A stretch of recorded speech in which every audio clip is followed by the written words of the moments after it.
Okay, welcome back. Prep series next video. We're 15 and a half weeks out. So I kind of struggled to pick up the camera this time because I'm tired. It's been kind of a lethargic day today. I don't know why exactly that is, but I'm just not feeling 100%, especially now that we're going to a leg day. I'm feeling a little bit anxious about that, but it has to be done. So here we are.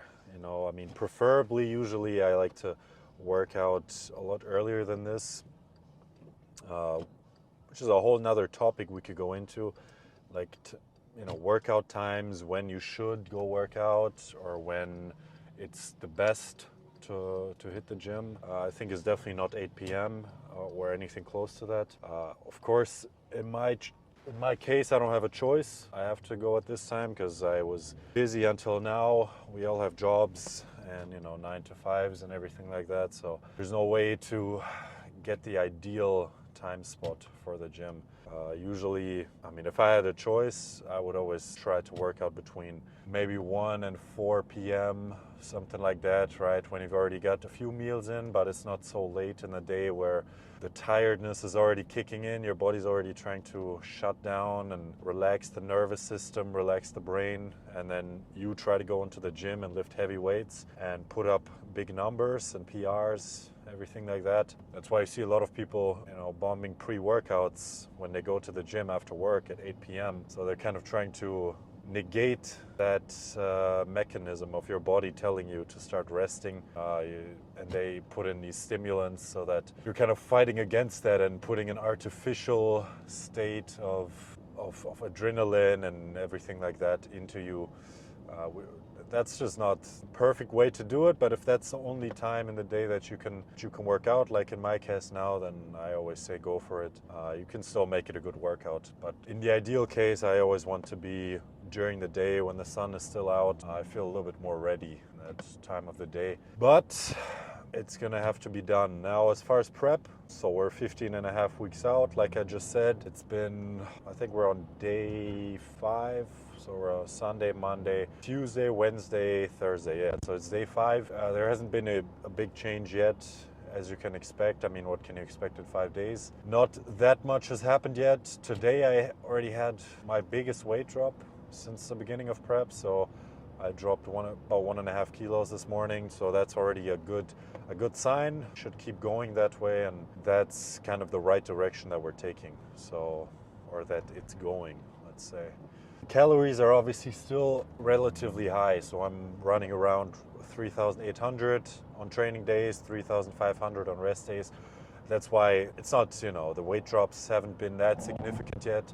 My energy levels are still quite good, even though I just said I'm tired, but that doesn't have anything to do with that. It's just everyday life. Also, just trying to keep up the movement during the day. I'm taking steps. So I'm taking walks, maybe 2 or 3 during the day is what I try to aim for. Burn a little bit of extra calories. So, and the main goal of this is obviously so I don't have to cut down the calories from week to week too much, because I don't want to lose too much calories too soon. Otherwise, we're going to start becoming catabolic and start losing muscle and strength. And that's not what we're trying to do. So try to keep that up, keep up the activity, and that's that. All right, so as far as leg day, this is only my second leg day that I can go really full force since the surgery. So last week I had one that was quite good, but I wasn't able to push 100%. I still felt it a little bit. Strength was affected.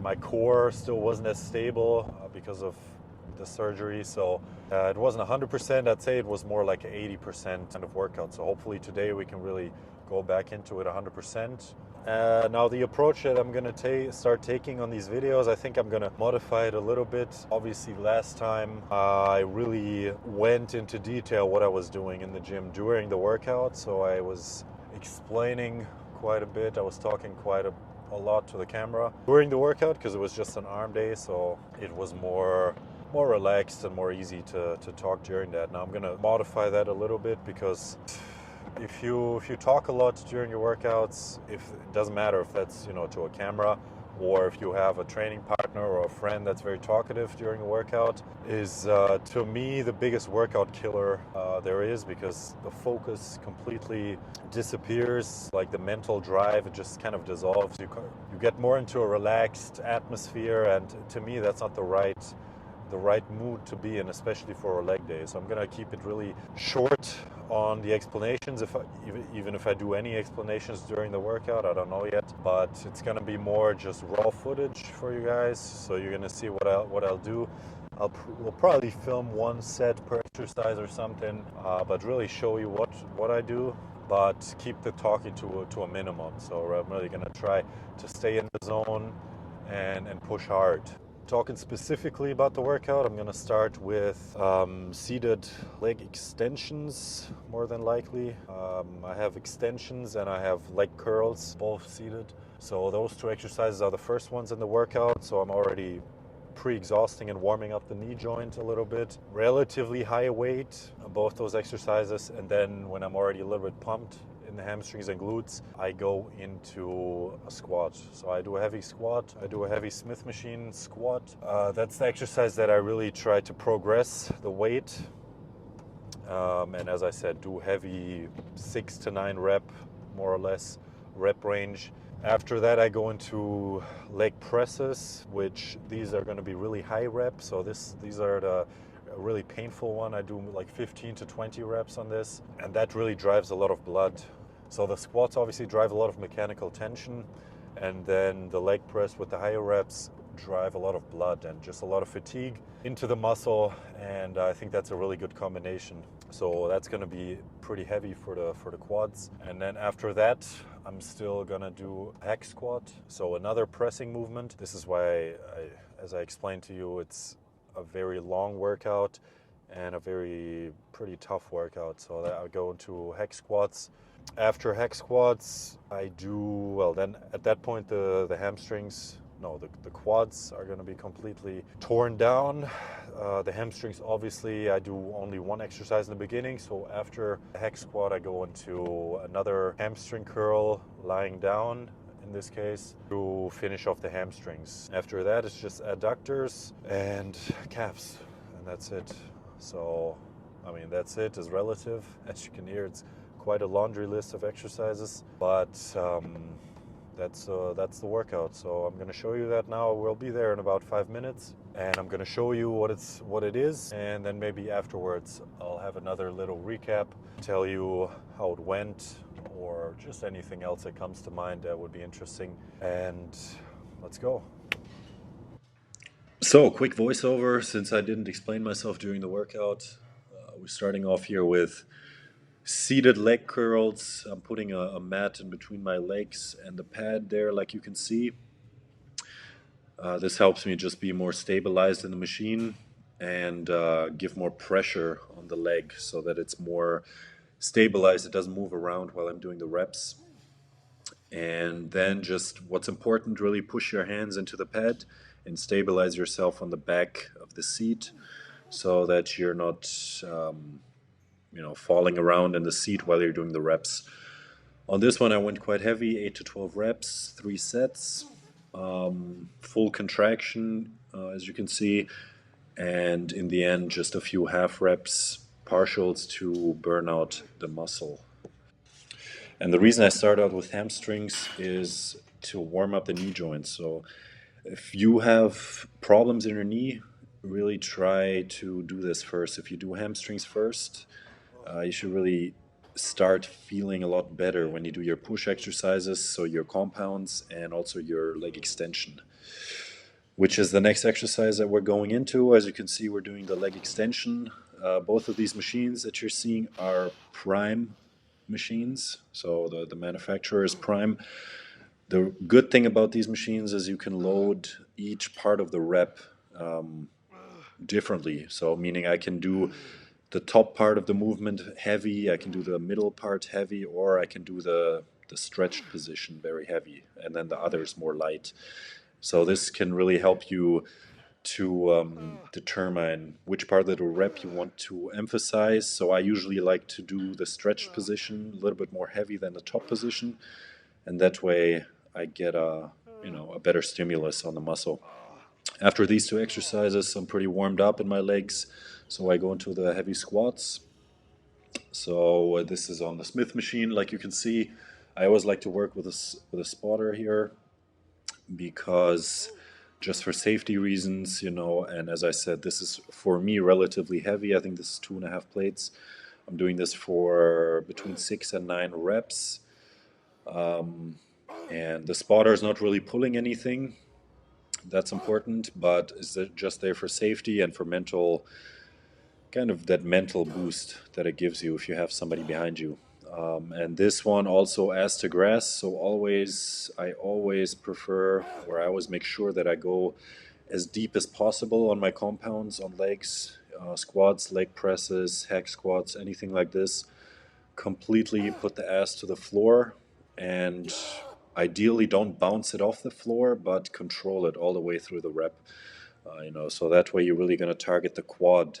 This really helped me personally build much bigger quads this year than when I was doing, a little bit shorter reps and more bouncing.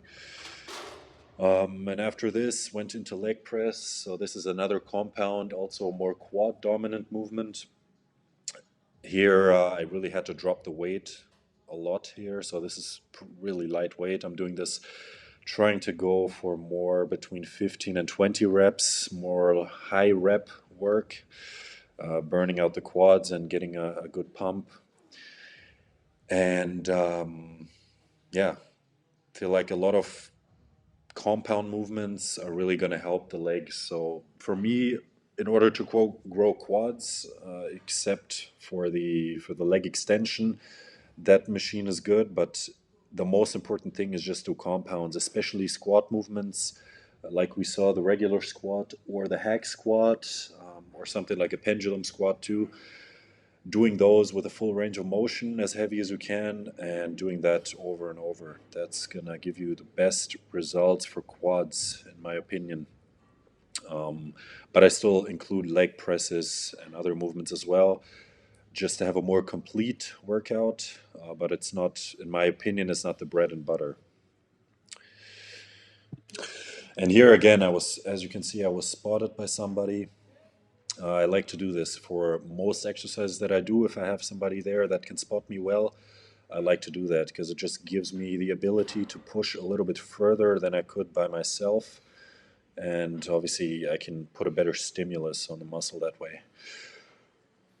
Next up, so this is the third compound movement already. So as you can see, we're doing a lot of compound work in these leg days. This is the hack squat.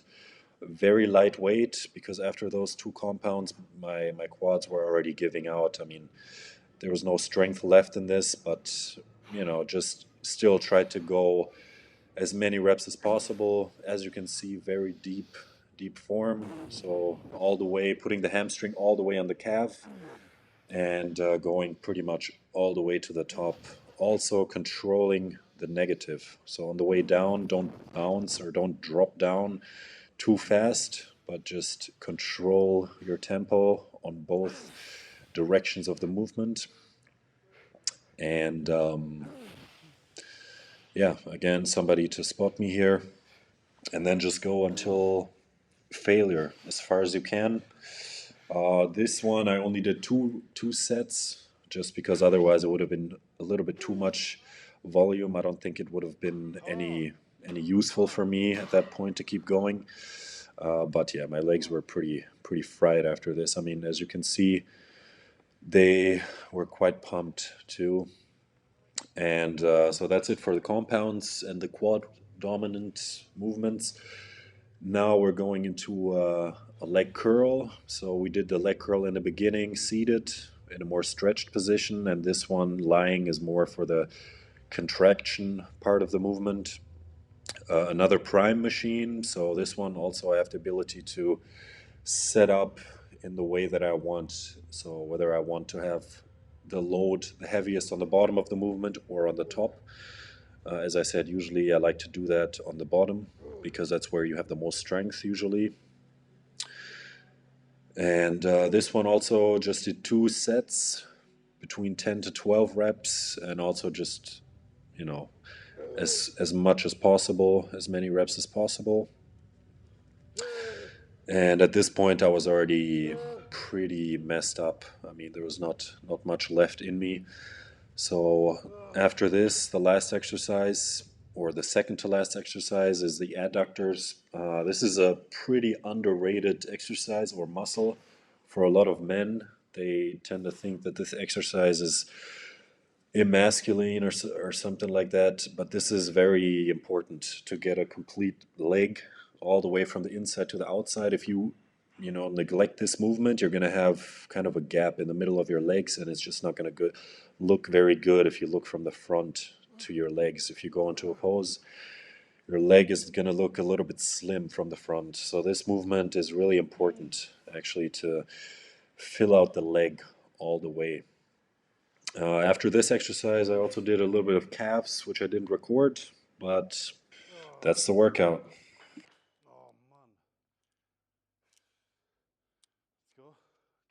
Okay, so we finished. That was here. By the way, this is post-workout. Perfect consistency, cream of rice with whey protein. Look at that. And yeah, talking about the workout, so that was, as you might have seen, pretty tough. I really had to bite my teeth together there, motivation-wise and strength-wise. I mean, this was pretty low, but we got it done, and we did what we need to do.